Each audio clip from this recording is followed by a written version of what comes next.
जय श्री राम सभी बच्चों को और उनके माता पिताओं को। जैसा कि आप जानते हैं आज का सेशन हमने थोड़ा चेंज किया है।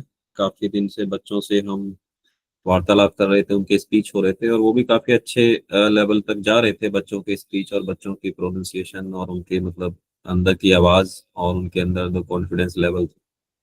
लेकिन आज थोड़ा सा इनपुट आया कुछ चीजों को लेके कुछ लोगों के माध्यम से। इस पे भी सर एक सेशन प्लान करें आप। तो इसलिए ये आज का सेशन हमने जो प्लान किया है गुरुकुल एजुकेशन सिस्टम के बारे में हमने प्लान किया है। और गुरुकुल एजुकेशन सिस्टम और मॉडर्न एजुकेशन सिस्टम हम दोनों को ही थोड़ा सा यहाँ पे समझेंगे। और मैं रिक्वेस्ट करूंगा कि जो पेरेंट्स जुड़े हुए हैं वो भी अपना लास्ट में एक मार्गदर्शन दें बच्चों को, जिससे कि वो आज के वार्तालाप को थोड़ा ध्यान से सुने, जिससे कि वो भी अपना एक कवर दे सकें, बात कर सकें और वो भी अपना इनपुट दे सकें। और लास्ट में हम बच्चों से भी इनपुट लेना चाहेंगे। तो गुरुकुल एजुकेशन सिस्टम जो है आपका के पहले तो सबसे बड़ी चीज है, जैसे हमारे अंदर गुरुकुल का नाम आता है। गुरुकुल का नाम सुनते ही हमें एक जो प्रभाव पड़ता है, ऐसा पड़ता है कि गुरुकुल का मतलब सर पे चोटी होना, लंगोटी पहनना, या पिछड़ा हुआ, या जिनको कोई मतलब मतलब बहुत पुरानी सभ्यता के लोग, इस तरह से हमारे अंदर भाव आता है कि हम तो मॉडर्न एजुकेशन वाले ठहरे, गुरुकुल मतलब बिल्कुल पिछड़ा हुआ और बहुत पुराना समाज। तो ये भी जो हमारे अंदर आता है, ये भी हमारे ज्ञान के अभाव के कारण आता है, हमारी गलती नहीं है, क्योंकि हमने ऐसे परिवेश में ही जन्म लिया है और हमने गुरुकुल एजुकेशन को ना नजदीक से कभी देखा है, ना कभी परखा है, ना ही उसमें हम इन्वॉल्व रहे। तो उसकी महत्वता को शायद हम 5% 2% भी नहीं समझ पाते और उस पर पहले से ही हम नेगेटिविटी या नेगेटिव या उसको हम कम आंकने लगते हैं। उसको ऐसा लगता है गुरुकुल मतलब ये तो वो उनका काम है कि जिनको कहीं जगह नहीं मिलती वो गुरुकुल में जाते हैं, या जिनको पढ़ना लिखना नहीं आता है, जो बिल्कुल पिछड़े वर्ग के लोग होते हैं, वो गुरुकुल में जाते हैं, ऐसा हम मान लेते हैं। लेकिन हम सही मायने में यदि गुरुकुल की परिभाषा को समझें, बिल्कुल ही उलट है। और वो उस लेवल तक उलट है कि शायद हम उसको 5% 10% भी गुरुकुल की परिभाषा को हमने समझने की या जानने की कोशिश ही नहीं की, क्योंकि हमने अपने आप को, अपने सिस्टम को मॉडर्न एजुकेशन के बहाने से इतना हमने ग्रिप कर लिया है, इतना अपने अपने आप को बांध लिया है। हमें गुरुकुल पे हमने कभी एनालाइज ही नहीं किया कि ये जब हम बात करते हैं सनातन की, धर्म की बात करते हैं, कि उसका सही मार्गदर्शन, सही प्लेटफॉर्म जब हमारी एजुकेशन या हमारी शिक्षा प्रणाली में उस चीज का एक प्रारूप निकल के आएगा, कि जब हम बात करते हैं अपने धर्म की, सनातन की, हमारे अपने वेद शास्त्रों की, और जब यदि हम थोड़ा सा और इसको बैकग्राउंड दें, सपोज करो हम सृष्टि के बिल्कुल प्रारंभ में जाते हैं। सृष्टि के प्रारंभ में जब सृष्टि का उस सृष्टि की उत्पत्ति हुई या सृष्टि बनी, तो भगवान ने इंसान को बनाया। इंसान को बनाया तो इंसान के को दिनचर्या, इंसान का जीवन कैसे चलेगा, या जीवन यापन कैसे करना है, या किस नियम और कायदे कानून से रहना है या धर्म निभाना है, उसके लिए वेद शास्त्र बनाए।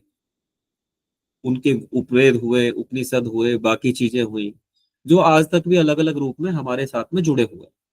हम नहीं पढ़ते, हमें नहीं ज्ञान है, वो एक अलग बात है। लेकिन जो सच्चाई है, जो इस धरातल की सच्चाई है, इस दुनिया की सच्चाई है, जैसे हम किसी मशीन को खरीदते हैं या हम किसी ऐसे उपकरण को खरीदते हैं, उसके साथ में एक मैनुअल मिलता है ना, ऐसे ही हमारा ये जीवन है जिसका मैनुअल वेद शास्त्र है। और वेद शास्त्रों का जो बेस है, जो नॉलेज है, उसके लिए हमें कोई ना कोई प्लेटफॉर्म चाहिए।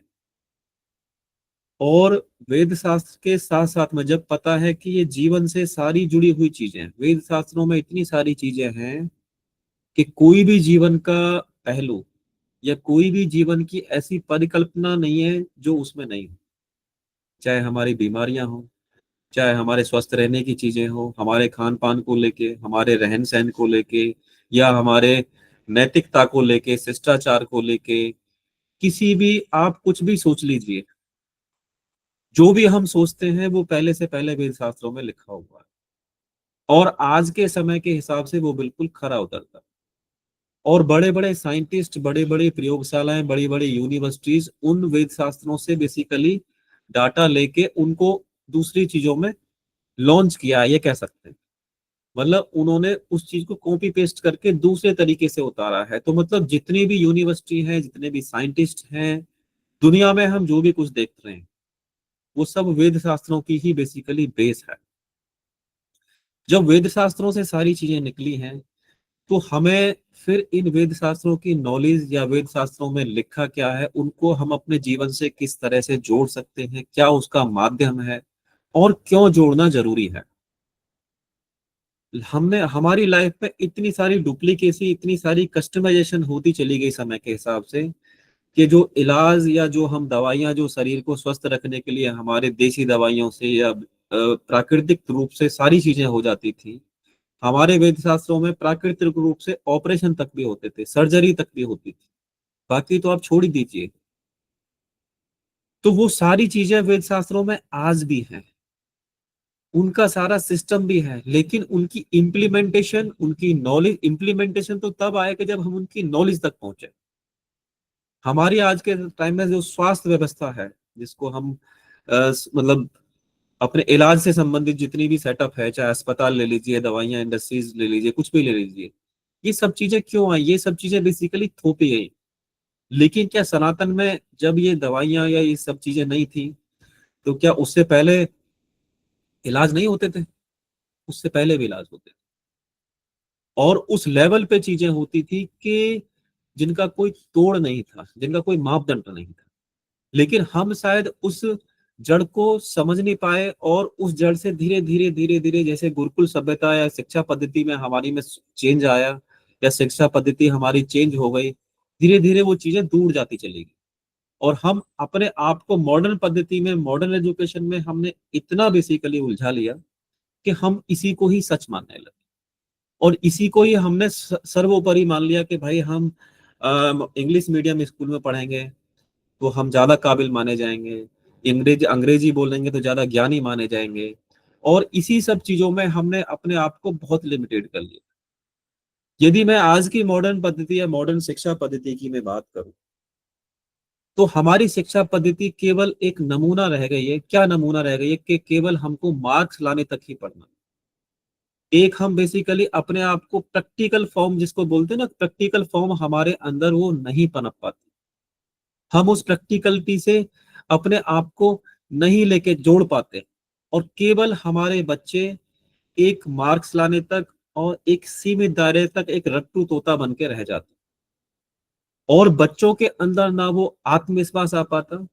आत्मविश्वास भी आता है तो गलत और झूठी चीजों के लिए आता है, जिनका मापदंड हमारी दुनियादारी से केवल और केवल गलत तरीके से पनपता है।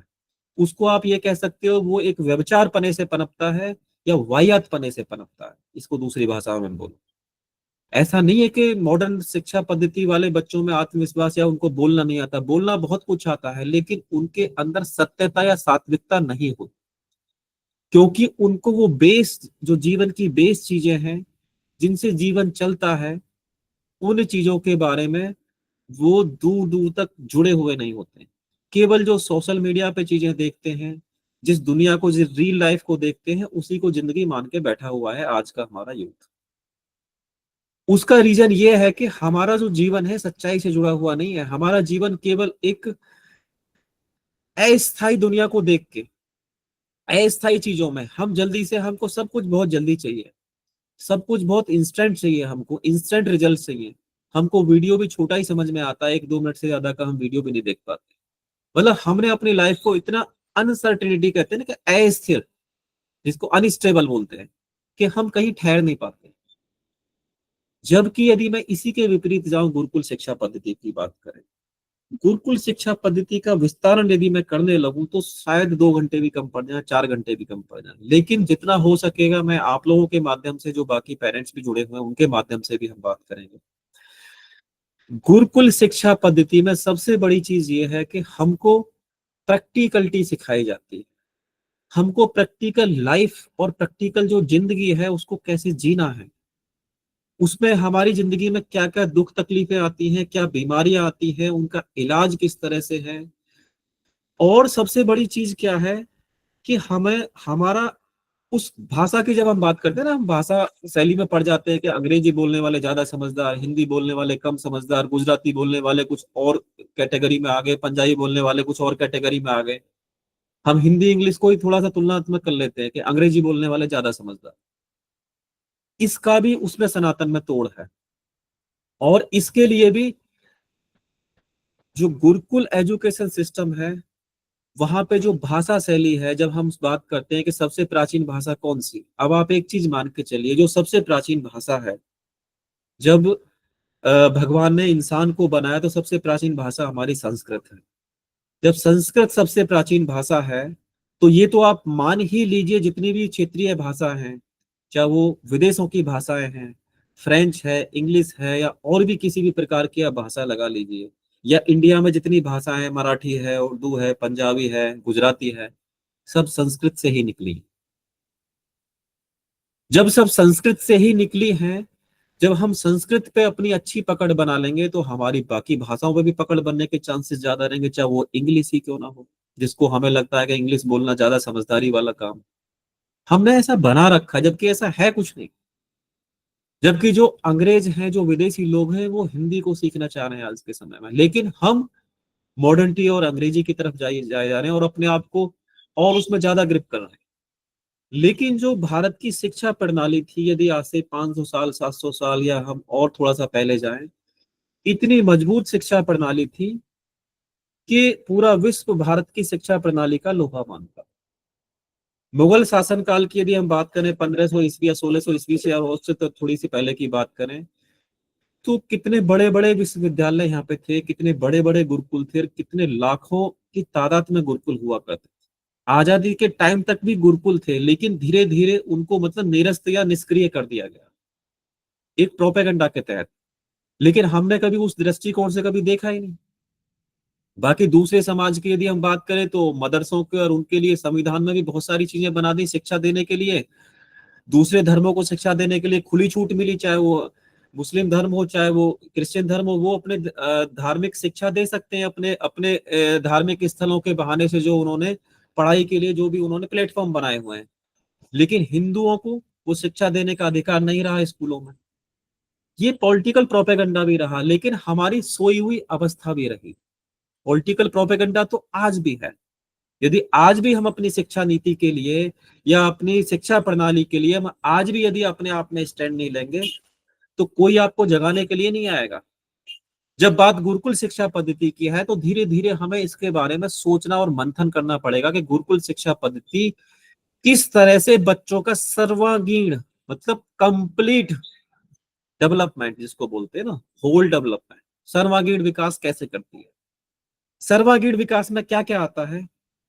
आपकी लैंग्वेज, आपकी भाषा शैली पे पकड़ हो, कोई भी भाषा आपके सामने रख दी जाए, आप उसको मैनेज कर सको, आप उसको समझ सको। और आज के टाइम में जितने भी गुरुकुल हैं, उनमें तीन भाषाओं की पकड़ तो बड़ी अच्छे से है, संस्कृत, हिंदी और इंग्लिश। तो सबसे पहली बात तो ये दिमाग से निकाल दें कि गुरुकुलों में कोई भाषा में पकड़ नहीं है। गुरुकुलों में इतनी भाषाओं में पकड़ है कि अंग्रेजी स्कूलों में हो ही नहीं सकती।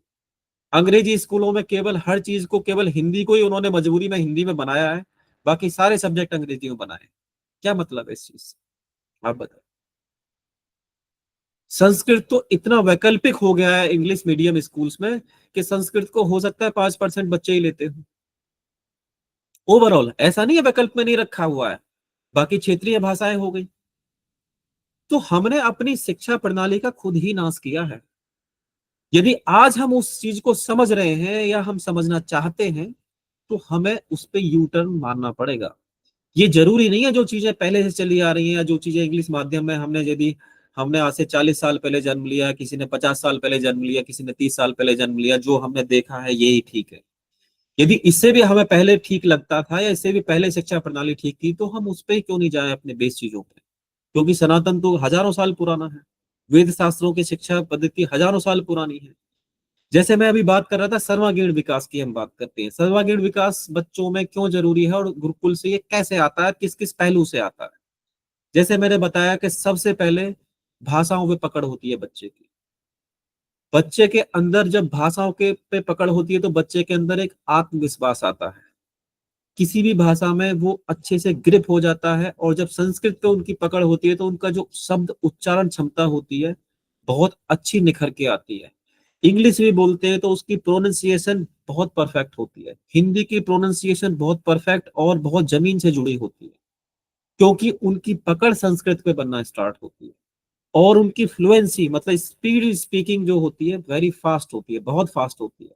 आप यदि श्लोक देख के भी नहीं पढ़ पाएंगे, उससे कहीं ज्यादा फास्ट, 4 गुना फास्ट बच्चे बिना देख के पढ़ते हैं, जब उनको चीजें याद हो जाती है, कंठस्थ हो जाती है अभ्यास से।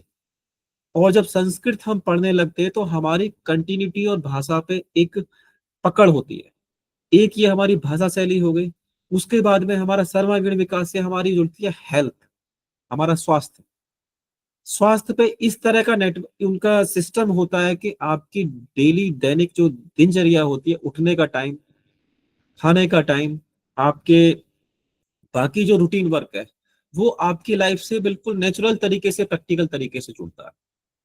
तो जब प्रैक्टिकल तरीके से आप सात्विक चीजें, प्रकृति से जुड़ी हुई चीजें, आपको समय के हिसाब से आपको योगा करना है, समय के हिसाब से आपको आपको कोई एक्सरसाइज करनी है, और आपको अपनी बॉडी के हिसाब से आपको डाइट मिलेगी, तो वहां पे आपकी हेल्थ का भी एक ध्यान रखा जाता है। एक अनुशासन के तहत आपको उठाया जाता है, अनुशासन के तहत आपको खिलाया जाता है। जो आज के, यदि हम मॉडर्न पद्धति की बात करें, आज के रख रखाव की बात करें, तो हमारा घर पे ना उठने का टाइम है, ना खाने का टाइम है, ना सोने का टाइम है। सारी व्यवस्थाएं डिस्टर्ब हैं आजकल के बच्चों की, चाहे कोई भी है, इसे मुझे काउंटर कर सकता है कोई भी माता पिता। क्यों डिस्टर्ब है? क्योंकि हमने अपने आप को बना ऐसा लिया। नेक्स्ट, उसके अलावा जो हमारी आती है एजुकेशन की हम बात करें, एजुकेशन में हमारे को वहां पे सारे सब्जेक्ट्स पढ़ाए जाते हैं। संस्कृत से रिलेटेड आपको वेद शास्त्र भी पढ़ाए जाते हैं, जिनसे सारी की सारी प्रकृति की रचनाएं निकली हैं, प्रकृति का समाधान निकला है। चाहे वो किसी भी लेवल का है, चाहे वो आपकी बीमारी से जुड़ा हुआ है, शरीर से जुड़ा हुआ है, सामाजिक लेन देन से जुड़ा हुआ है, या आपके बाकी रिलेटिव या संबंधों से जुड़ा हुआ है। धर्म, धर्म एक आपके कर्तव्यों से जुड़ी हुई प्रणाली है, जिसको आपको निभाना है। और उसको निभाने के लिए आपको जो उसके कायदे कानून है, जो उसका मैनुअल है वेद शास्त्र, उनको तो पढ़ना ही पड़ेगा ना आप, यदि धर्म के सही मायने आपको समझने हैं। और उनके पढ़ने के लिए आपको किसी ना किसी प्लेटफॉर्म की जरूरत पड़ेगी, उसके लिए गुरुकुल व्यवस्था आपको जरूरत है। उसके अलावा गुरुकुल में सबसे बड़ी जो चीज है कि आपका जब बच्चा आपका भाषा पे पकड़ हो गई, आपकी हेल्थ एजुकेशन, हेल्थ के बारे में हो गया, आपकी जो सब्जेक्टिव नॉलेज है उसके बारे में हो गया, अब बात आती है आपकी फिजिकल फिटनेस का एक और लेवल। क्या लेवल? जो आपकी विद्या है, जिसमें आप माहिर हो सकते हैं, जो प्रैक्टिकलिटी से जुड़ता है, आपके सेल्फ डिफेंस से रिलेटेड जुड़ता है, आपको बौद्धिक क्षमता का सही इस्तेमाल सही टाइम पे किस तरह से करना है, क्रिएटिविटी जिसको क्राफ्टिंग बोल सकते हैं, या और बहुत सारी चीजें बोल सकते हैं, युद्ध नीति बोल सकते हैं, लड़ने की क्षमता बोल सकते हैं, उनका अभ्यास बोल सकते हैं, शस्त्रों का भी ज्ञान वहां पे पूरी भली भांति तरीके से, सही तरीके से सिखाया जाता है। मतलब शास्त्र और शस्त्र का संपूर्ण एक बेसिकली विश्लेषण, और आपको प्रैक्टिकल तरीके से समझा के, प्रैक्टिकल तरीके से बता के, उनके पहलू बता के, उनका अच्छा या बुरा बता के, सारी चीजों का विश्लेषण आपको दिया जाता है। जब हम किसी चीज को समझ के करते हैं ना, तो फिर ज्यादा दिमाग लगाने की जरूरत नहीं होती, फिर ऑटोमेटिकली आप ऑपरेट करते हैं हर चीज को, ऑटोमेटिकली आप डेमोन्स्ट्रेट करते हैं, फिर आपको रट के करने की जरूरत नहीं कि गलती हो, गलत गलत हो जाएगा। गलत तब होता है कि जब हमारे को कंसेप्ट नहीं क्लियर होते। गुरुकुलों में उस लेवल के कंसेप्ट आपके क्लियर होते हैं कि आपको सुनने की क्षमता, आपकी बोलने की क्षमता, आपके शरीर की क्षमता, आपके लड़ने की क्षमता, आपके भूखे रहने की क्षमता, आपके मेडिटेशन की क्षमता, आपके हर लेवल की क्षमता, आपके डिसीजन लेवल की क्षमता, आपके आत्मविश्वास की क्षमता, हर लेवल की क्षमताएं बढ़ती है, क्योंकि वहां पे आपको प्रैक्टिकल लाइफ से जोड़ा जाता है। वहां पे आपको अपंग नहीं बनाया जाता।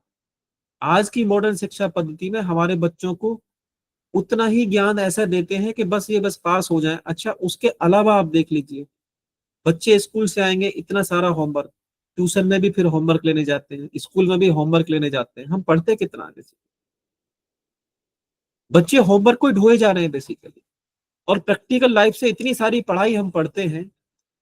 पहली बात तो गुरुकुल में जितनी सारे सिलेबस पढ़ाया जाता है, जो वेद शास्त्रों की नॉलेज है, सब हमारी प्रैक्टिकल लाइफ से जुड़ती है, सबका साइंटिफिकल कॉज है। और हमारी पढ़ाई में 80-90% चीजें फेक पढ़ाई जाती है, जिनका प्रैक्टिकल लाइफ से कोई लेना देना नहीं, चाहे वो किसी भी क्लास की हो।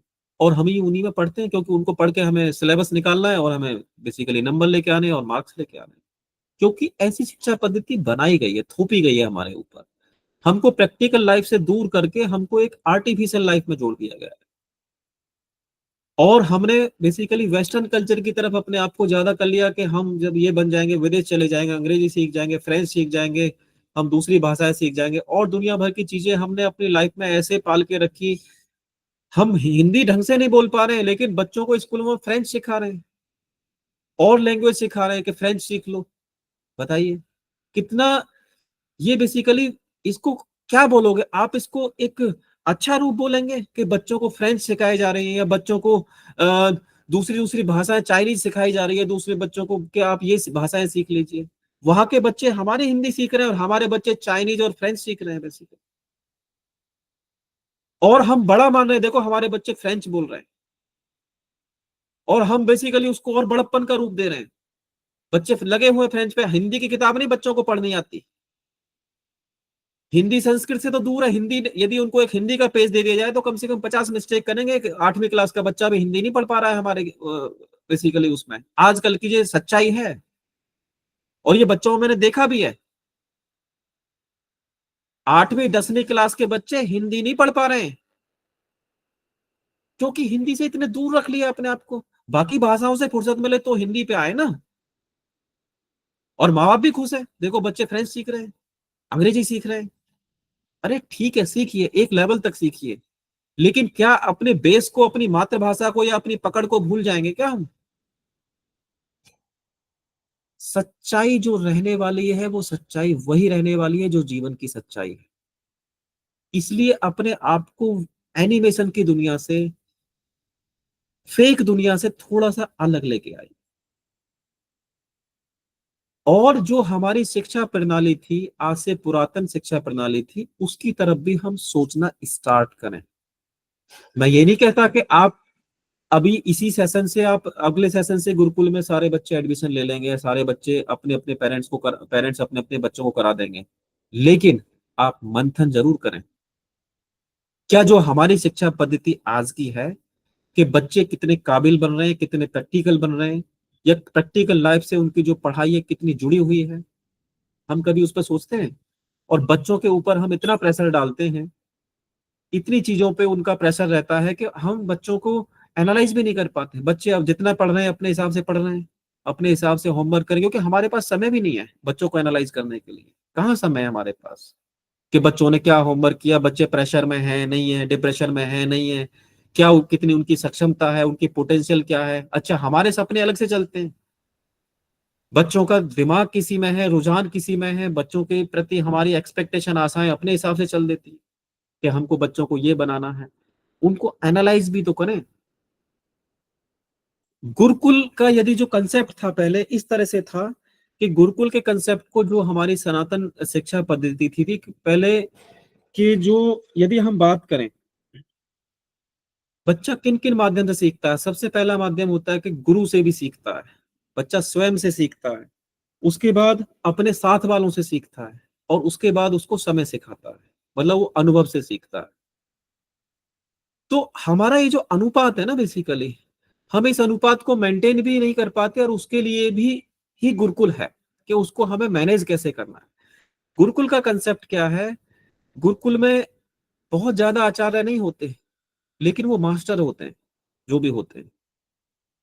और जो मेन आचार्य होते हैं, वो कुछ सेलेक्टेड स्टूडेंट को पढ़ाते हैं, उसके बाद वो स्टूडेंट फर्दर स्टूडेंट को पढ़ाते हैं। जो सीनियर आचार्य होते, मतलब जूनियर आचार्य हो गए, फिर उनके आगे परिकल्प। तो शिक्षा है, जो ज्ञान है हमारे गुरुकुल सिस्टम में इस तरह से डिस्ट्रीब्यूट होता है, कि एक लेवल तक वो परफेक्ट बनते हैं। ऐसा नहीं कि भाई बोलने का अधिकार एक ही दो बंदों को है, या पढ़ाने का अधिकार कुछ बंदों को ही है? आप एक चीज बताइए, आप एक अच्छे स्टूडेंट हैं और आप 12th में पढ़ रहे हैं या आप ग्रेजुएशन में पढ़ रहे हैं, और आप सपोज करो 50 बच्चे एक क्लास में पढ़ रहे हैं, 50 में से 10 बच्चे तो ऐसे निकलेंगे कि वो उस क्लास के बच्चों को भी पढ़ा सकते हैं, लेकिन उनको मौका नहीं मिलता। बाकी 40 बच्चे हो सकता है कि ऐसे हो कि वो नहीं पढ़ा सकते उस क्लास के बच्चों को, लेकिन 50 में से 10 बच्चे तो ऐसे निकल सकते हैं कि जो अपने मतलब जो एक उस लेवल पे अपने आप को ग्रिप करते हैं कि वो उसी क्लास के बच्चों को पढ़ा सकते हैं। अच्छा, जब वो उसी क्लास के बच्चों को पढ़ाएंगे तो क्या उनकी बौद्धिक क्षमता, ज्ञान की क्षमता नहीं बढ़ेगी यदि उनको मौका मिले तो? और उसका विस्तारवादीकरण और नहीं होगा? क्या वो 50 बच्चे एक ही टीचर पे निर्भर होंगे कि आज वो टीचर छुट्टी पे है तो भाई आज क्लास में कोई क्लास नहीं होगी, आज क्लास की छुट्टी? हमने अपने एजुकेशन सिस्टम को लोगों ने इस तरह का बना लिया है, क्योंकि हमने ज्ञान का विस्तारवादीकरण, जैसे ना डिस्ट्रीब्यूशन, हम बोल तो लेते हैं कि ज्ञान देने से ज्ञान बढ़ता है, लेकिन देने के लिए स्वतंत्र कहाँ है हम लोग? लेने के लिए भी स्वतंत्र कहाँ है? हमने उस पर बैरियर इतने लगा रखे हैं कि ज्ञान देने का अधिकार तो हमारे लेक्चरर को ही है, जिन्होंने पीएचडी कर रखी है, बस वही बोलेंगे आगे क्लास में। बाकी किसी के ज्ञान की कोई तवज्जो ही नहीं है कि भाई किसी के अंदर कोई क्षमता है तो उसको इस्तेमाल करने के लिए हमको कितने प्लेटफॉर्म मिल पाते हैं। और हमारा जो आत्मविश्वास है ना, हम वैसे कचरा हो जाते हैं। और कुछ बच्चे तो ओवर कॉन्फिडेंस में फिर लास्ट में आकर डिप्रेशन में चले जाते हैं, क्योंकि उन वो अपने आप को संभाल भी नहीं पाते, क्योंकि कभी खुल के किसी से बात नहीं कर पाए, खुल के किसी को बता नहीं पाए, खुल के समझ नहीं पाए, खुल के किसी को समझा नहीं पाए, और पेरेंट्स को समय है नहीं है। और जो स्कूलों में जाते हैं तो वहां भी डिप्रेशन का शिकार हो जाते हैं, केवल होमवर्क लेके आ जाते हैं बच्चे। गुरुकुल में ये सब नहीं होता है। गुरुकुल में इन सारी दुविधाओं से, इन सारे होमवर्क से आप निजात पा जाते हो। आपको फिजिकल लेवल, आपका मेंटल लेवल, आपका भाषा लेवल, आपका सिलेबस सब्जेक्टेड लेवल, आपका प्रैक्टिकल लेवल, आपका शास्त्र लेवल, आपका शस्त्र लेवल, सारे लेवल बढ़ते हैं और बिंदास बढ़ते हैं। और आपके अंदर एक स्टेबिलिटी और एक आपके अंदर स्थिरता रहती है, एक आत्मविश्वास रहता है कि आपको अपनी बात पे भरोसा होता है। जो बोलते हैं आप सटीक बोलते हैं, आप सच बोलते हैं, सच बोलने की आपकी क्षमता बढ़ती है। जब सच बोलने की क्षमता बढ़ेगी तो आप सही चीज करेंगे और सही टाइम पे सही डिसीजन लेंगे। आप झूठ के पीछे नहीं भागेंगे, आप सच्चाई और गलत को पहचान सकेंगे। आप प्रैक्टिकल बात बोलेंगे, चाहे भले ही आप 5 मिनट बात करेंगे, आपकी बात में प्रैक्टिकलिटी होगी। और हमारे आजकल के जो बच्चे हैं, कैसे झूठ बोलना है, कहाँ पे बचना है, संस्कारहीन भी तो हो रहे हैं साथ साथ में। बच्चे पढ़ तो रहे हैं, अंग्रेजी पढ़ रहे हैं, अंग्रेजी मीडियम मीडियम स्कूलों में पढ़ रहे हैं। बहुत सारे हमारे पेरेंट्स आडंबर लेके बैठते थे, हमारे बच्चे तो डीपीएस में पढ़ रहे हैं, हमारे बच्चे तो पहले ही बड़े ज्ञानी है जी, आपकी क्लास में आके क्या करेंगे? अच्छी बात है। मैं तो उनसे ये रिक्वेस्ट करता हूँ, जिनके बच्चे अच्छे सक्षम हो चुके हैं, इस क्लास में आके हमारा मार्गदर्शन भी करें कि उन्होंने अपने बच्चे सक्षम किए हैं, संपन्न किए हैं, तो उनका क्या तरीके हैं। और जो बच्चे खुद में संपन्न हो गए, वो बाकी बच्चों का मार्गदर्शन करें कि कैसे उनके पास में जो अचूक चीजें हैं, जो अचूक नियम है, कायदे कानून है, या जो अचूक उन्होंने चीजें फॉलो की हैं, बाकी बच्चों से भी समक्ष करें। जो लोग इस ग्रुप में जुड़े हुए हैं, मैं उनसे ये कहना चाहूंगा, यदि उनके अंदर सारी चीजें सशक्त हैं और बहुत अच्छे से उन्होंने मैनेज किया है, क्या हमें और सनातनी समाज तक उसको नहीं पहुंचाना चाहिए? क्या यदि सारी चीजें हमने अच्छी कर ली अपनी लाइफ में, अपने बच्चों के प्रति हमें क्लास में आने का समय नहीं है, ना पेरेंट्स को ना बच्चों को, क्या वो बाकी बच्चों तक नहीं पहुंचनी चाहिए यदि आप सब कुछ में अच्छे हैं, माहिर हैं? बताइए मुझे। क्योंकि बच्चों ने जो फीडबैक दिया है, बहुत सारे अपनी अपनी लेवल पे एंगेज हैं, बिजी हैं। बिजी वो नहीं है कि वो बिजी हैं, वो बिजी अपने आप को रखा हुआ है। यदि उनको सारी चीजें उन्होंने अपनी लाइफ में ठीक कर ली, अपने बच्चों के प्रति, अपने आप के प्रति, क्या उनकी जिम्मेदारी नहीं है कि समाज के बाकी दर्जे को भी वो सिखाएं करके? बताइए मुझे। सिखाना चाहिए ना। यदि हम सनातन के भाव के प्रति बैठे हुए हैं, अपने धर्म के प्रति कुछ आस्था रखते हैं, तो क्या ज्ञान का विस्तारवादीकरण नहीं होना चाहिए? हमारे समाज की प्रॉब्लम ही ये है कि यदि हमने एमबीबीएस करनी है तो हम ही ने करनी है, कोई गलती से दूसरा ना कर ले। यदि हम इंस्पेक्टर बने हैं, आईपीएस अधिकारी बने हैं, इस रामबाण औषधि को कोई और ना सीख ले। ये हमारे तक ही सीमित रहनी चाहिए।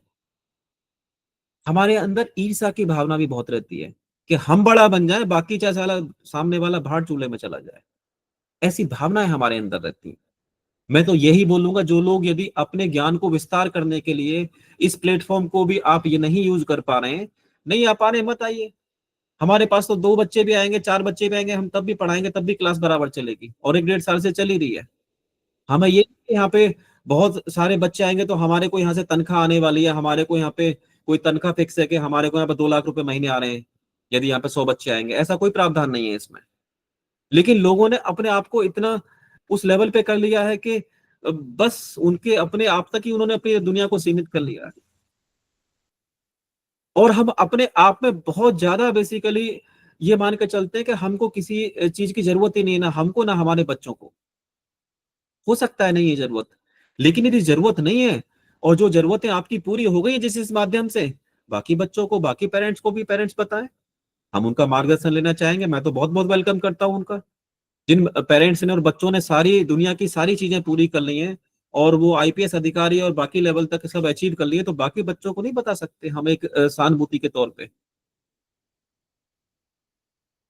भाव कहां से लाएंगे? खाली हमें केवल दिखावा आता है कि हम वी आर द ओनली श्रेष्ठ, हम ही केवल महान हैं। ऐसा नहीं होता है। यदि आपके अंदर कुछ काबिलियत है, कुछ अलग हटके समाज के लिए किया है, समाज से हटके किया है, क्या वो बाकी समाज तक नहीं पहुंचना चाहिए? उसमें पैसे कम होते हैं या जो हमारी पोजीशन है उस पर कुछ फर्क पड़ेगा उस चीज का? या हमारे सैलरी कम हो जाएगी यदि हम आईपीएस अधिकारी लगे हुए हैं, यदि हम बाकी बच्चों को भी आईपीएस अधिकारी बनाने की ट्रेनिंग दें या उनसे बात करें हफ्ते में 1 बार 2 बार, तो क्या हमारा ज्ञान कम हो जाएगा? क्या हमारी सैलरी कम हो जाएगी? ये मेरा सवाल उन लोगों से है जो सीधे ही बिजी का बहाना लेते हैं और कहते हैं कि हमारे पास सब कुछ है।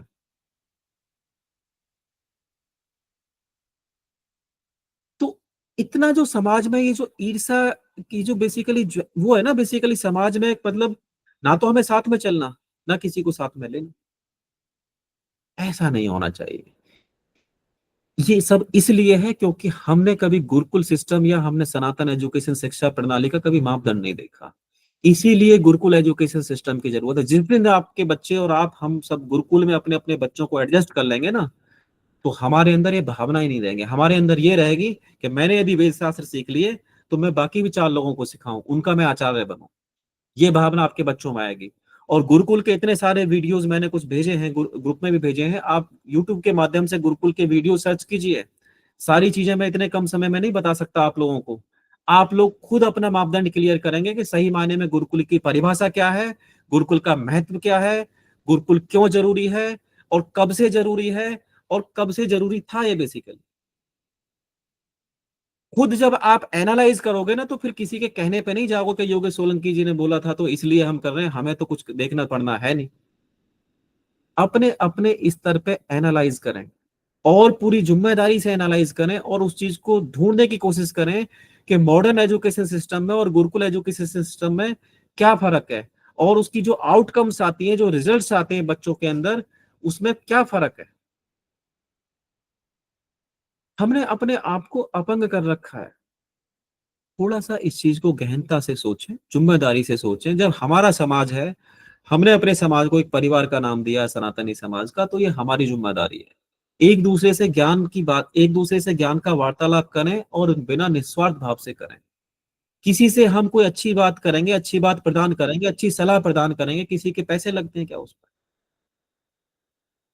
लोग फोन भी उठाते हैं, मैंने बच्चों के साथ में रिकॉर्डिंग सुनी है, इसी ग्रुप में जुड़े हुए हैं और फोन भी उठाएंगे तो इस तरह से उठाएंगे कि हेलो बोलिए, कौन कहां से, मतलब कि जैसे उनको यही नहीं पता होगा इस ग्रुप में भी जुड़े हुए हैं। हमारे बच्चे यदि फॉलोअप लेते हैं किसी से तो वो भी, उनका भी समय लगता है उसमें। फिर हम ऐसे स्टेटमेंट देते हैं जैसे जैसे हम अपने प्रोफेशन में स्टेटमेंट देते हैं, बस उस तरह से वही हम वेवलेंथ में बात करते हैं। बच्चे ने भी जय श्री राम भी बोला तो जय श्री राम, जय श्री राम, ऐसे बात करते हैं। मतलब कि एक ऐसे आता है कि जैसे पता नहीं क्या उनसे जबरदस्ती भुलवाया जा रहा है। और वो इस ग्रुप में 1 1 साल से 6 6 महीने से जुड़े हुए, उनको आज तक ये नहीं पता चला है कि इस ग्रुप की क्लास कब होती है और क्या टाइम पे होती है। जो बच्चे हफ्ते में 1 घंटा नहीं निकाल सकते या जो पेरेंट्स 1 घंटा नहीं निकाल सकते, वो क्या मैनेज करेंगे? अगले दिन का संडे भी होता है वैसे, क्योंकि सैटरडे को हमारी क्लास होती है। मैं ये नहीं कहता कि सबको आना चाहिए, लेकिन जो 1 साल से आए नहीं है, 6 महीने से आए नहीं है, क्या उनको ग्रुप में रहने की जरूरत है? मेरे ख्याल से तो छोड़ भी जाए तो कोई दिक्कत नहीं, उनको छोड़ ही देना चाहिए ग्रुप। और हम चाहते भी नहीं कि सारे के सारे बंदे ग्रुप में रहें, और जो क्लास में नहीं आ सकते वो छोड़ सकते हैं, भली भांति मैं बोल रहा हूँ इस स्टेटमेंट को। और प्रॉपर छोड़े जिम्मेदारी के साथ में, और मैसेज डाल के छोड़े कि हाँ हम छोड़ रहे हैं। लेकिन खाली फोकट में पड़े रहे, फोन भी ना उठाएं, फोन पे रेस्पॉन्स भी ऐसा करें बच्चों को कि जिसको सुन के भी ऐसा लगे कि पता नहीं इन पे क्या किया जा रहा है करके। ऐसे बात करेंगे प्रोफेशनल तरीके से कि जैसे कि वो हमने यहाँ पे कॉल सेंटर लगाया हुआ हो और उनको कोई कॉल सेंटर वाला बात कर रहा हो। तनख्वाह नहीं मिलती है उनको, जो बात करने वाले बंदे हैं वो सब आप ही लोगों के बच्चे हैं। इतना हमारे अंदर भाव नहीं पैदा हुआ सनातन वाले ग्रुप में जुड़ के, 1 साल 6 महीने जुड़ रहे, इतने हमारे अंदर ये क्षमता नहीं पैदा हुई कि बच्चों से किस तरह से बात करनी है और किस तरह से एक जिम्मेदारी वाला जवाब देना है, अपनापन वाला जवाब देना है। क्या हमने पेड बच्चे लगाए, उनको हम तनख्वाह दे रहे हैं जो कॉल कर रहे हैं बच्चे? नहीं, बताइए मुझे। सबकी रिकॉर्डिंग मेरे पास आती है, और किससे क्या क्या बात हुई है वो भी मेरे पास आता है। लेकिन मैं यहाँ पे किसी से व्यक्तिगत नहीं होना चाह रहा हूं, लेकिन आप अपने अपने स्तर पे, अपने अपने लेवल पे एक्सप्लोर करें। ये तो क्लास चलती ही रहेगी, चाहे इसमें 2 बच्चे क्यों ना रह जाए। ये तो मैंने पहले दिन से सब्र किया हुआ है। सनातन की भी क्लास चलती रहेगी, ये भी चलती रहेगी। मुझे यहाँ पे 100 150 बंदे नहीं बढ़ाने, बढ़ जाएंगे तो अच्छी बात है, कोशिश तो है। लेकिन यदि नहीं आएंगे तो उससे भी कुछ फर्क नहीं पड़ने वाला, क्योंकि यहाँ से मेरी तनख्वाह नहीं निकल रही है। ना ही कोई ऐसा प्रावधान है कि इसमें 150 बच्चे आएंगे तो तनख्वाह निकलेगी यहाँ से। लेकिन ये तो चलता ही रहने वाला है। हम भी पीछे लगे हुए हैं, देखते हैं हम भी कहां तक जाते हैं। लेकिन मेरा सबसे ये रिक्वेस्ट है हाथ जोड़ के कि एक रेस्पॉन्स वाला जवाब दें, एक जिम्मेदारी वाला जवाब दें, और उस जिम्मेदारी को समझें कि बच्चों से भी बात करें तो एक प्रोफेशन से ना हट के बात करें। यदि किसी ने, बच्चे ने ये बोला कि हम विश्व सनातन संस्कृति के माध्यम से जो यूथ एजुकेशन का ग्रुप चल रहा है, तो क्या वो प्रोफेशन वाली लैंग्वेज हो गई? हम क्या शो करना चाहते हैं कि हम ज्यादा पढ़े लिखे हैं? क्या मतलब? अच्छा नहीं लगता बेसिकली। हम जब प्रैक्टिकल और वास्तविक बात करेंगे ना, जेन्युइन बात करेंगे, उसके लिए बहुत ज्यादा अंग्रेजी पढ़ने की जरूरत नहीं है। सीधी बात करने की और सीधी बात सुनने की जरूरत है। हम ऐसे लैंग्वेज को घुमाएंगे, ऐसा कर लेंगे, वैसा कर लेंगे, इसलिए नहीं आते, उसलिए नहीं आते, इतना सब करने की जरूरत नहीं है। आना है ठीक है, नहीं आना है हम नहीं आ सकते, हम ग्रुप लेफ्ट कर सकते हैं। मैं इस चीज में विश्वास रखता हूँ कि या तो जो लोग नहीं आ रहे हैं वो एक्टिव हो जाए, और जो लोग यदि एक्टिव नहीं हो सकते तो ग्रुप लेफ्ट कर सकते हैं। लेकिन सोचना पड़ेगा। रहें तो जिम्मेदारी के साथ रहें, जवाब दें तो जिम्मेदारी से दें, और छोड़ें तो भी जिम्मेदारी से छोड़ें। उसमें यह ना सोचें कि भाई इन्होंने जोड़ा है तो हम जुड़े हुए हैं, बोले जी फोन आ रहा है 4 बार से इसलिए हम क्लास में आ गए। ऐसा नहीं। थोड़ा सा निकले उस चीज से, वापस आए। मैं किसी को व्यक्तिगत टिप्पणी नहीं कर रहा हूं, ये एक मेरी जनरल स्टेटमेंट है, लेकिन इस चीज को समझने की कोशिश करें। जब हम प्रैक्टिकल चीजों को सोचेंगे ना, प्रैक्टिकल बात करेंगे किसी से सत्यता के साथ में, तो ज्यादा हमें लैंग्वेज के ना बैकग्राउंड बनाने की जरूरत नहीं है। हम ऐसे बहाने बनाते हैं बच्चों से, अलग ही लेवल के बहाने। ये प्रोफेशन में चलता है, क्योंकि हमने अपने दिल में घुसा लिया है। चलता तो प्रोफेशन में भी नहीं था, लेकिन हमने प्रोफेशन को भी ऐसा बना लिया है, क्योंकि हमने अपनी लाइफ में झूठ को इस तरह से पाल लिया है, और उसी झूठ को हर जगह हम इस्तेमाल करते हैं। हर जगह उस झूठ का हम बेसिकली सहारा लेके चलते हैं। ऐसे लगता है कि बस अब ये इंक्वायरी आ गई, अब बस इस पर झूठ बोल के आगे निकल जाओ, कैसे भी बस ये कॉल कट जाए आधे मिनट के अंदर अंदर, 1 मिनट के अंदर जवाब दे के आगे निकल जाए। ऐसा हमारे अंदर वो भाव आ चुका है। क्यों ऐसा? ऐसी क्या मजबूरी है कि जवाब देना है हमारे को? आइए इसमें, ग्रुप में, क्लास में आइए, इसमें क्या जवाब देने वाली बात है? जब आप आएंगे तो चीजें आ जाएंगी, बस बात ही खत्म हो जाएगी। और हफ्ते में हम यदि एक बार भी नहीं आ सकते तो शायद कहीं ना कहीं सोचने की जरूरत है कि सचमुच में क्या हम और हमारे बच्चे इतने बिजी हैं कि वीक में हम एक बार भी नहीं आ सकते? यदि हम एक बार भी नहीं आ सकते तो शायद हमारे लिए ग्रुप नहीं है। क्षमा चाहूंगा, लेकिन ये मुझे बोलना पड़ रहा है सेशन के अंत में। और बाकी भी मैं बच्चों से या पेरेंट्स से भी थोड़े से, जो आज का हमारा सब्जेक्ट था गुरुकुल शिक्षा नीति को लेकर, मैं दो दो एक एक मिनट सभी से बात करूंगा कि गुरुकुल शिक्षा पद्धति को आप किस तरह से देखते हैं। मैं ये किसी से कमिटमेंट नहीं ले रहा हूँ कि आप अपने बच्चों को एडमिशन दिलवाएंगे नहीं दिलवाएंगे, ये आपका अपना कॉल है, आपका अपना डिसीजन होगा, आपकी अपनी एनालाइजेशन होगी। लेकिन हाँ, जैसे अभी तक का जितना हमारा वार्तालाप था गुरुकुल एजुकेशन सिस्टम को लेके, जितनी नॉलेज या जितना मैं कम समय में देना चाह रहा था उतना मैंने चीजों को बताने की कोशिश की। लेकिन अब आपसे भी मैं एक एक करके सबका मैं नाम लूंगा और सब लोग अपना अपना फीडबैक देंगे। जैसे कि मैं सबसे पहले बात करना चाहूंगा लविंदर जी से। लविंदर जी, जय श्री राम। जय श्री राम जी। जय श्री राम सर। भाई साहब कैसे हैं जी? आओ इधर बिल्कुल आओ बेटा, बढ़िया जय सर। श्री राम बोलो, आओ इधर आओ। वो डर गई, भाग गई। जय बोलो बेटा, आप बोलो जी। जय बोलो। हाँ जी भाई साहब, और बताइए। अच्छा भाई साहब, मैं अभी आप बता रहे थे हमारे एक सर हैं प्रभात गर्ग सर, उन हम्म। वो उनसे भी मैं बात कर सकता हूँ, और वो बड़े इच्छुक होंगे इस ग्रुप में आने के लिए और बच्चों को जी। मार्गदर्शन देने के लिए। उनके करेक्ट। हाँ, दो डॉटर हैं, दोनों ही आईएएस हैं, और वो भी आगे बच्चों को आईएएस आईपीएस की कोचिंग के लिए प्रोत्साहित करते हैं। हम्म। और अगर आप आपकी सहायता से उनको भी मैं लाना चाहूँगा। वो खुद इसी एक लक्ष्य से चल रहे हैं आगे, कि समाज में जो हमारे सनातन समाज के बच्चे हैं और जो हम्म। चाहते हैं कि समाज में असली परिवर्तन एडमिनिस्ट्रेटिव लेवल पे ही कुछ हम्म। होता है। तो हम्म। काफ़ी बच्चे हैं जो मतलब छोटे बच्चे हैं जो जुड़े हुए हैं, कुछ हम्म। काफ़ी सालों से जुड़े हुए हैं। और हम्म। हमारे उसी ग्रुप में एक बहन भी हैं, अपने दोनों छोटे भाइयों के साथ भी सेम गुरुकुल, हम्म। मतलब बहुत बड़ा नहीं कह सकते कि गुरुकुल पद्धति से उन्होंने शुरू किया है, हम्म। बट हम्म। उन्होंने यही छोटे लेवल पे अपना एक एक्सपेरिमेंट किया है कि दोनों बच्चों को भी कराने हैं। ठीक है। तो ठीक आपकी है। अगर होगी तो मैं आपसे बात करके सर से एक बार बात हाँ। करके कोऑर्डिनेट कर लेंगे। इस ग्रुप में भी कुछ मैं देख रहा हूँ ऐसे बच्चे हैं जिनका अलग अलग हो सकता है कि उसमें फील्ड के लिए वो हो, और एक उनका। मिनट। जी जी। मैं एक मिनट इंटरप्ट करूंगा आपको। जी एक तो आज के टॉपिक के बारे में थोड़ा सा बात करने की कोशिश करें, बाकी मैं अलग से बात कर लूंगा आपको। जी जी जी और आप इसमें जब कंटिन्यूटी बनाएंगे तो जी जी शायद इस ग्रुप के बारे में ज्यादा टिप्पणी कर पाएंगे। अभी आप पहली जी जी बार जी। आए हैं, सॉरी। हाँ जी जी, बस सॉरी मैं टू। थोड़ी सी बस हाँ। यही था आपसे वो करनी हाँ, थी कि आप वो इस ग्रुप में आज बिल्कुल। पहली बार आए हैं, वैसे जुड़े हुए हैं, मुझे सारा हाँ पता जी है। हाँ जी लेकिन मैं हाँ ये चाहूंगा कि जी अभी पहले आप इसमें जब कंटिन्यूटी बनाएंगे तो आप बच्चों के साथ में भी थोड़ा सा और समझेंगे कि हम क्या चाह रहे हैं बेसिकली। जी जी भाई साहब जी, जरूर जी। और जैसे आज के गुरुकुल हम सिस्टम की बात करें, एजुकेशन सिस्टम की बात करें, उसके बारे में आप मतलब क्या कहना चाहेंगे गुरुकुल सिस्टम के बारे में, या उसको रिकमेंड करते हैं तो किन कारण, किन्हीं दो कारणों से आप बताएं, दो दो कारण बताएं किस लिए जरूरी है गुरुकुल।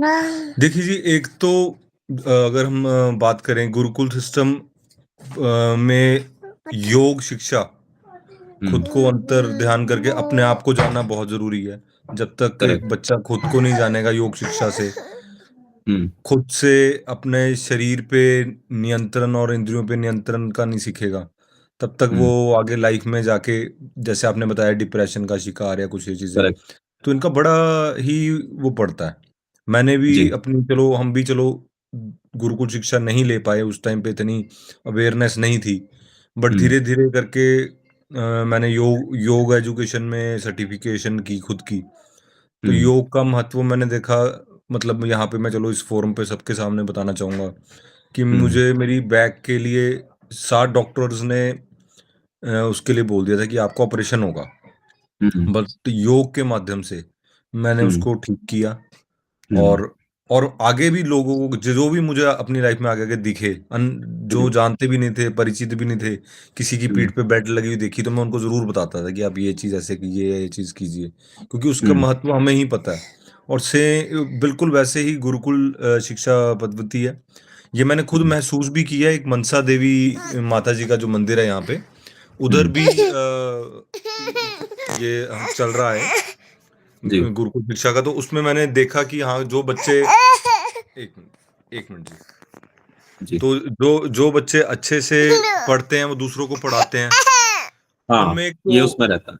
हाँ जी, पूरी जिंदगी का भावना जुड़ती है बच्चों में, आपस में हम्म। भाईचारा जुड़ता है।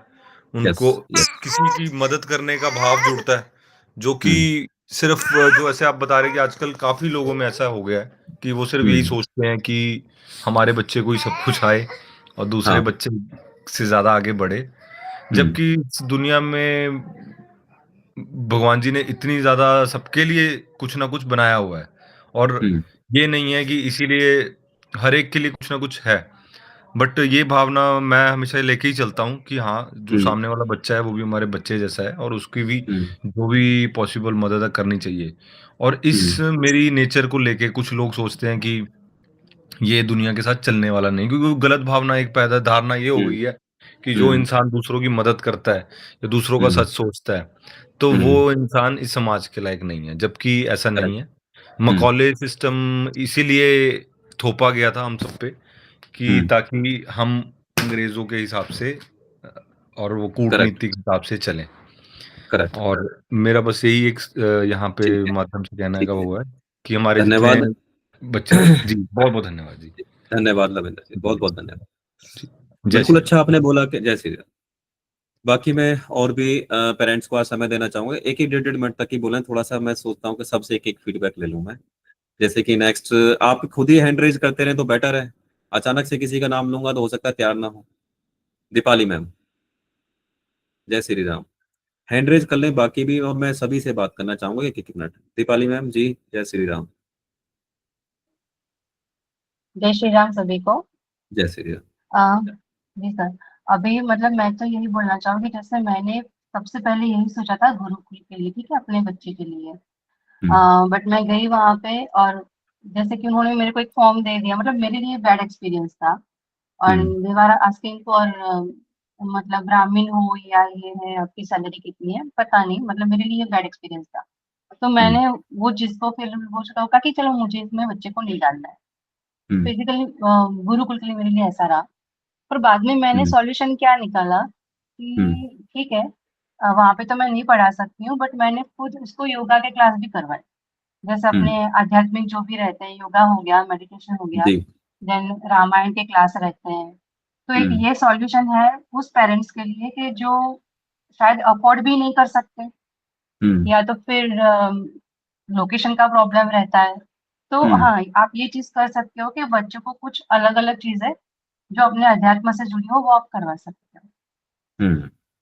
And correct. बच्चों के लिए मुझे यही चीज कहनी है कि जैसे हम अपनी भाषा की बात की, ठीक है, हम्म। कि पहले संस्कृत आई, देन अपने मतलब सभी भाषा वहां से आई है। पर हम्म। अभी आप जब देख रहे हो कि हम्म। मतलब उसको देखा देखी बोले या कुछ भी, सब लोग ना इंग्लिश में ही बात करते हैं, मतलब उसको ऐसा समझ हम्म। रहे हैं कि वो बहुत हम्म। बड़ी चीज है। अभी हाँ। मैं मेरा ही उदाहरण देती हूँ। हम लोग पूरे मेरे कॉलेज में मतलब 80% स्टूडेंट थे वो गुजराती थे, 20% फ्रॉम इंग्लिश मीडियम, ठीक है। हम्म।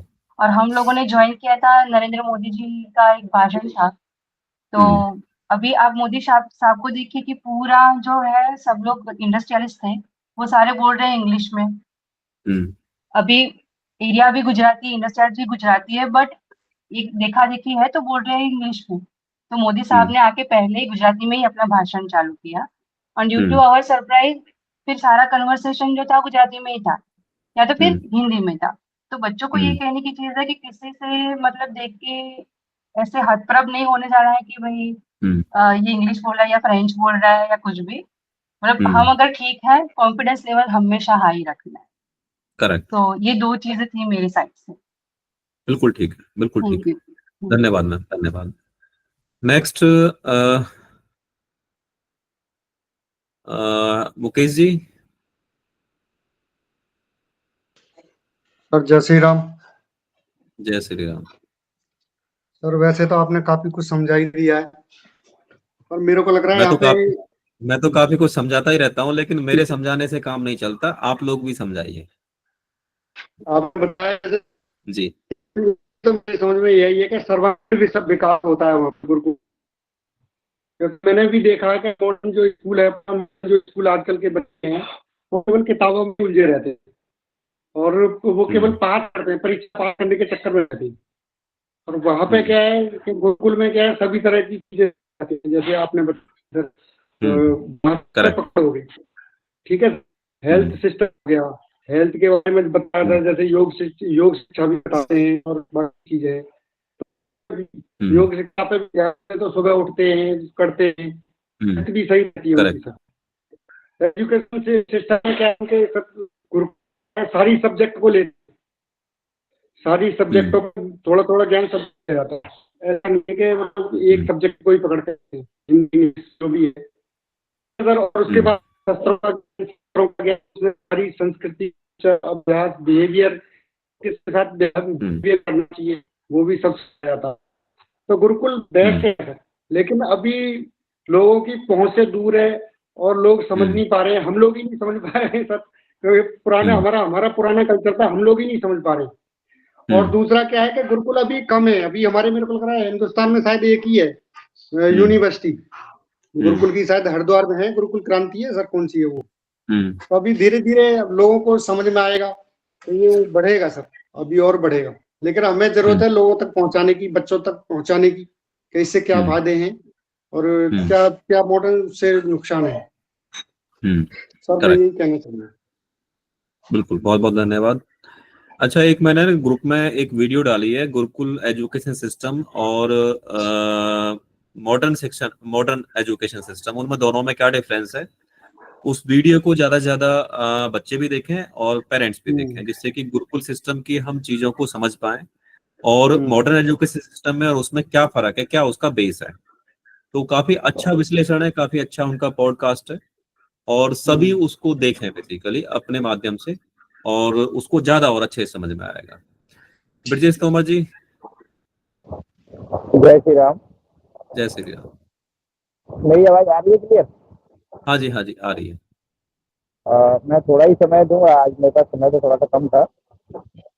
इन दोनों का जो डिफरेंस मैंने खोजा है, सर्च किया है, ये समझ लो कि हम मॉडर्न शिक्षा में अगर पढ़ रहे हैं तो एक स्पेसिफिक फील्ड, मतलब एक कुआ में की पूरी जानकारी ले रहे हैं, एक कुआ की।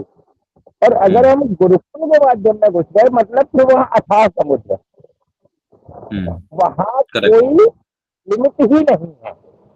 करेक्ट। एक भी नहीं सकता कि मैं गुरुकुल शिक्षा से कहाँ जा सकता हूँ। और मॉडर्न शिक्षा में यदि मैं लंगड़ा हो गया तो लंगड़ा ही हो जाऊंगा, फिर कोई ऑप्शन मेरे पास दूसरा बचता भी नहीं है, क्योंकि एक कुएं के अलावा मुझे दूसरा कुछ पता था ही नहीं। ये डिफरेंस मैंने आगे आप करें भाई, इस मैटर में मैं आगे कहीं बोलूंगा। बिल्कुल ठीक है, बिल्कुल ठीक। नेक्स्ट उदय प्रताप जी।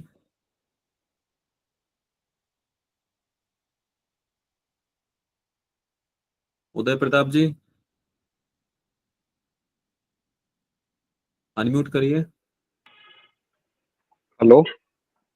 हाँ जी, हाँ जी, जी। जय श्री राम सभी को। जय श्री राम। जय श्री राम।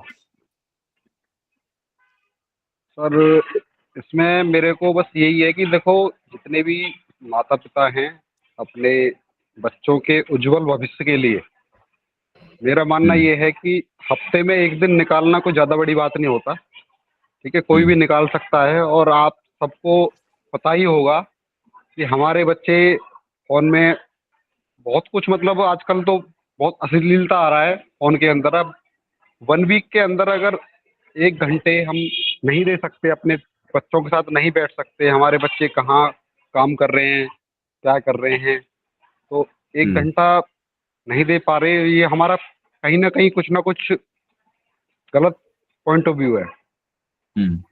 तो मेरा मानना ये है कि 1 घंटा कोई ज़्यादा बड़ी बात नहीं है। अब सब निकालेंगे तो एक ऐसी एक लगन लग जाएगी बच्चों को, ऑटोमेटिक वो अपने आप ही आएंगे फिर।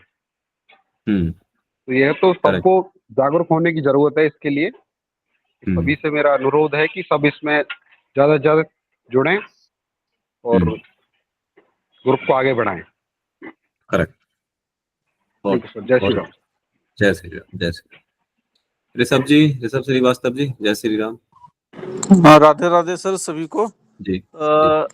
सर आपने जो बात कही मैं उससे काफी हद तक सहमत हूँ, बट एक ये भी है कि जब तक हम लोग यही नहीं समझेंगे कि गुरुकुल में गुरु का महत्व क्या है और हम्म, टीचर क्या है, जब तक हम्म, वो अंतर ही नहीं समझ में आता तब तक लोग समझ ही नहीं पाएंगे।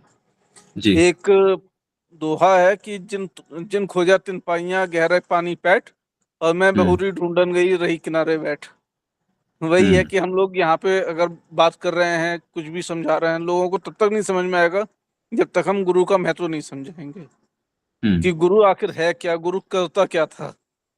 हम्म, तो इस पे भी एक है कि गुरु का मतलब ये नहीं है कि वो कुछ पढ़ाता है, गुरु का हम्म, मतलब ये है कि वो सत्य को असत्य से अलग बताता है कि सत्य हम्म, क्या है, असत्य क्या है। और करेक्ट, कहते हैं ना कि तमसोमा ज्योतिर्गमय और अस्तोमा सद्गमय, कि असत्य से हम्म, सत्य की ओर और अंधकार से ज्योति की तरफ।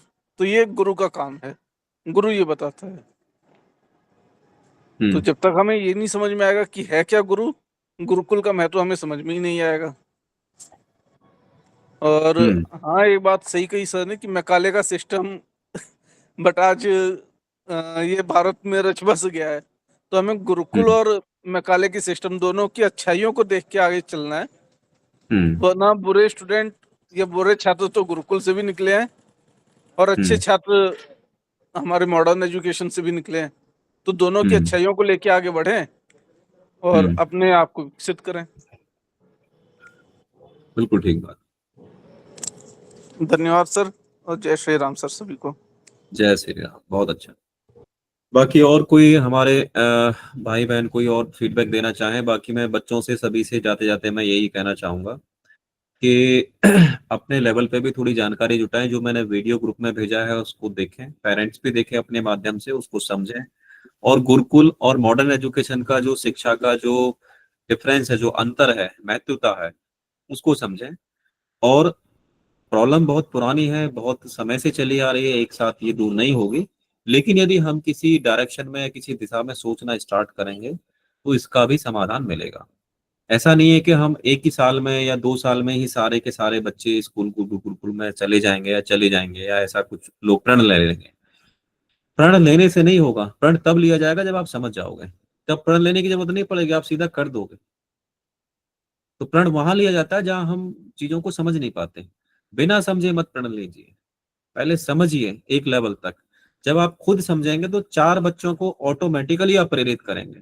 और किसी के कहने से गुरुकुल में करा देंगे तो हो सकता है कि फिर आप किसी अपने हिसाब से वापस भी ले आए, क्योंकि फिर कहीं ना कहीं आपको कमी भी नजर आ जाएंगी। कमियां अच्छाइयां सब जगह पे हैं, सब गुरुकुलों के अपने अपने सिस्टम है, माध्यम है उनके पढ़ाने के। लेकिन हमको पहले डिसाइड करना पड़ेगा, क्योंकि गुरुकुलों को एक चीज मैं और इसमें ऐड करूंगा। अच्छे और खराब गुरुकुलों की जब परिभाषा की बात आती है, जैसे सरकारी और प्राइवेट स्कूलों में डिफरेंस है ना, कि हम जब सरकारी स्कूलों में अपने बच्चों को पढ़ाएंगे नहीं तो उनके विकास के, डेवलपमेंट, अच्छे बुरे के बारे में कौन सोचेगा।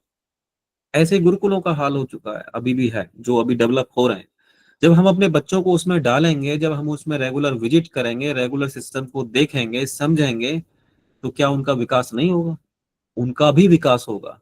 हम प्राइवेट स्कूलों में इतनी सारी फीस देते हैं, तब भी हमारे बच्चे डिप्रेशन का शिकार होते हैं, अपंग बनते हैं, कॉन्फिडेंस नहीं आता, हिंदी नहीं पढ़ पाते। और फिर भी हम ये मानते हैं कि हम ठीक डायरेक्शन में हैं। यदि हम गुरुकुलों को सपोर्ट करें और सच्चे मन से उस चीज को हम समझें, और हर क्षमता के गुरुकुल हैं। 3 लाख रुपए की मतलब 25,000 30,000 से लेके साल की फीस से लेके 3 लाख तक की फीस तक के गुरुकुल हैं, जिसमें रहना खाना एजुकेशन सब है। 30,000 साल के भी हैं, 25-30,000 साल वाले भी गुरुकुल हैं, और 3 लाख वाले गुरुकुल भी हैं। अब आपको कौन सा हाथ लगता है, कौन सा आपको सूट करता है, कौन सी आपकी लोकेशन में होता है, ये शायद आप पे निर्भर करेगा। बाकी किसी को अलग से जानकारी लेनी हो किसी गुरुकुल के बारे में, एडमिशन के बारे में, या किसी अच्छे या बुरे गुरुकुल या कुछ उसकी विश्लेषण के बारे में, मुझसे अलग से बात कर सकते हैं फोन पे। तो यहाँ पे बहुत सारी बातें नहीं कर सकते, समय भी हो चुका है। लेकिन आप अलग से बात कर सकते हैं यदि किसी को गुरुकुलों के बारे में और जानकारी लेनी है और डिटेल लेनी है, मुझसे अलग से बात कर सकते हैं व्हाट्सएप। जी, दीपाली मैम कुछ कहना चाह रही थी, बाकी उसके बाद सेशन हमारा क्लोज है। सर ये ओजस तोमर का कोई मतलब क्वेश्चन था, उन्होंने हैंड रेज किया हुआ था पहले, जस्ट यही पूछना था, बहुत ओजस पहले से।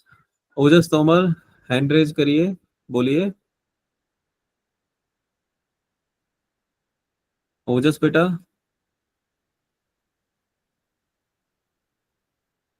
कोई बात नहीं, ठीक है। सभी ने क्लास में अच्छे से समय दिया, सभी का बहुत बहुत धन्यवाद।